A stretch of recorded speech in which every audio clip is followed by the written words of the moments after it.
Joining me now with more, Jennifer Reynolds, President and CEO of Women in Capital Markets, Carrie Kirkman, Chair of Girls 20, and Andrea Stairs, Managing Director of eBay Canada. It's great to see you all. Thanks for coming.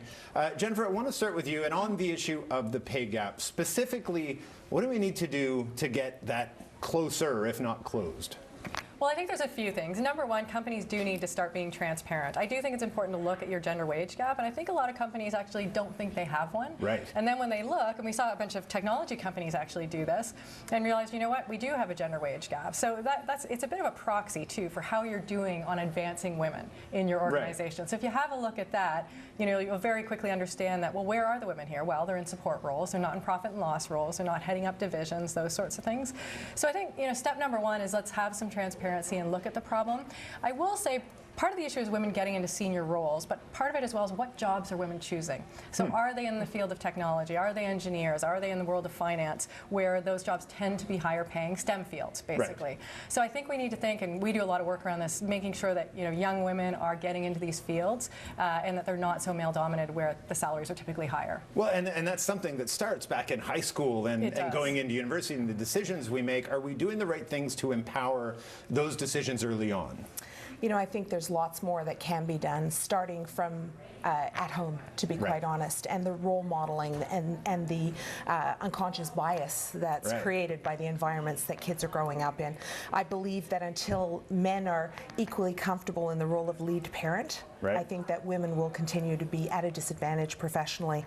And I think it also sets an example for girls and boys growing up. If they're in an environment where that's much more balanced, I think it becomes the norm. I don't think it's something that's just going to be fixed within companies. Right. Well, I think it's a society impact that's got to shift. It's funny. I mean, I think about when my daughter was born. I really sort of thought a lot about feminism, but it really struck home in a different way when my sons were born. And how do I raise them to make sure that they're empowering some of these decisions? On the issue of boards, executives, C-suites, we focus a lot on board and board representation, rightly so, because the numbers are terrible. Should we be focusing more on, as Jennifer says, what jobs they're doing, where they're at in the C-suite, and how to get them in? I don't think it's an either or, sure, but I think that boards are actually something that's very visible, very easily defined, and public, and so it's easier to measure progress there. And I think you do need to start from the top, or at least put a real focus on the top. You need to make sure that you're getting the right kind of behaviors modeled at the very top of the organization, so that they can cascade down, and you're not putting all the responsibility on line managers in the middle of the organizations. So I think there's a couple of reasons why you would focus on boards. It's not the only focus by any stretch, but it does make sense, I think, and what gets measured gets addressed, and so being able to actually have public measures of how we're doing and to have those stats disseminated and have conversations like these where we actually say, there's only 12% of women on TSX boards. That's not acceptable, and I think that helps.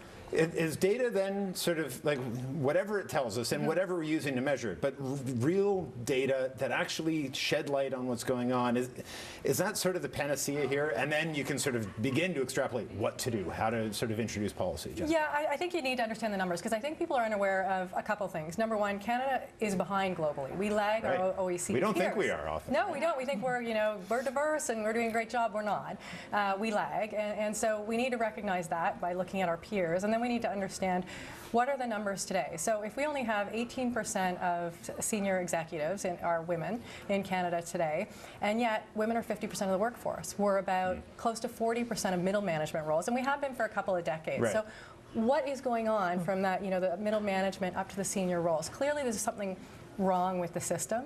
So we need to start addressing that and understanding that. And so the numbers start the story, and then it's what do you do to fix it? Well, and who does that, right? Like when you say we need to start fixing that, is that just the private sector? Is there a government role? I mean, start with you, Jennifer, and then we'll go get we have to be intentional, and that's one thing I say to executives all the time. And it can't be, here's a women's network over here that's going to fix this. This is about women and men working together, to your point, and men need to be involved to fix this problem. So you need your whole organization to recognize it's a talent problem. We're not getting the best of the top if we're dismissing 50% of the population. So everyone needs to get involved. You need that corporate corporate culture change. Right. To your point about government, what we're seeing in Canada is very slow progress on this. We're not seeing, outside of a few large companies, an adoption of a real strong policy on this. So the government's going to be forced to do something at a certain point, whether that's transparency around the gender wage gap, whether that's more regulation for boards and disclosure. I think corporate Canada needs to either do it on its own, or I do think at a certain point there needs to be something more. Well, I mean, there's this RBC study out that I pulled up today. Armine Yalnizyan was writing about this. She'll be on the show later. That GDP in Canada could rise by 21% if men and women had equal outcomes in the job market. I mean, this is not just a sort of social movement. This comes down to dollars and cents and corporate profit.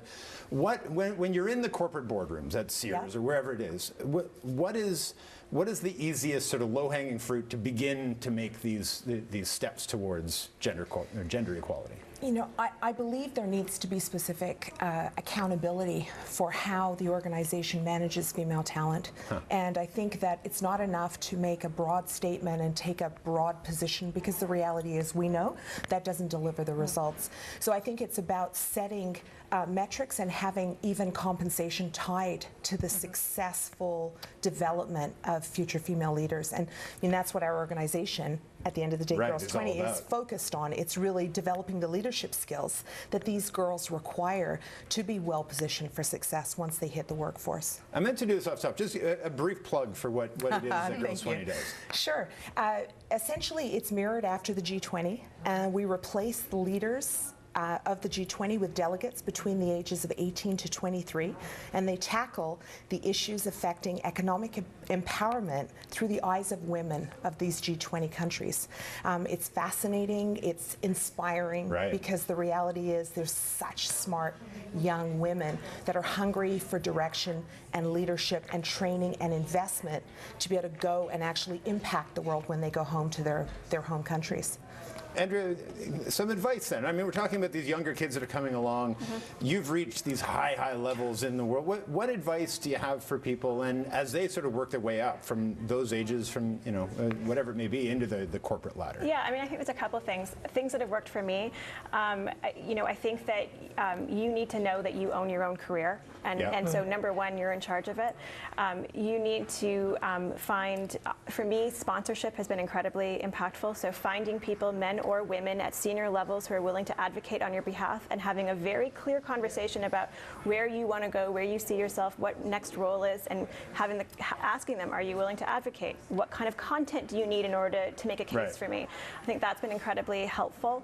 For me, it's also, as a leader, making sure that we are managing the hiring process, so having a diverse slate of candidates, and so as women get further up, really holding their colleagues to account. We're hiring a new role. Did we make sure that we had the right slate of candidates?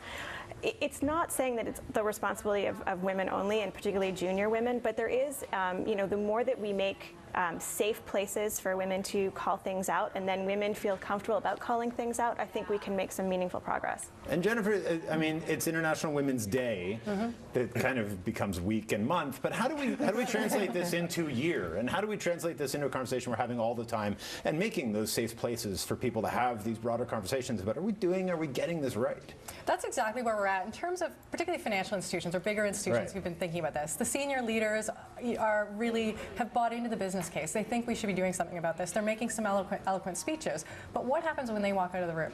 How is the talent managed day to day? When we walk away from International Women's Day, what's going to happen afterwards? So to my mind, it has to be, to Carrie's point, you've got to hold people accountable. So every leader, every manager in the organization has to be held, has to have some targets. You have to say, you have to be a good talent manager of diverse talent, not just people who look like you, but diverse talent. It's easy to manage people who look like you. Very predictable. It up a little bit, though. Listen, we've got to leave it there, but thank you all. There's been a great conversation. As I say, I hope we don't just do this on International Women's Day. We can have this conversation throughout the year, but appreciate you guys all being here. Thank you. Jennifer Reynolds, President and CEO of Women in Capital Markets, Carrie Kirkman, Chair of Girls 20, and Andrea Stairs, Managing Director of eBay Canada.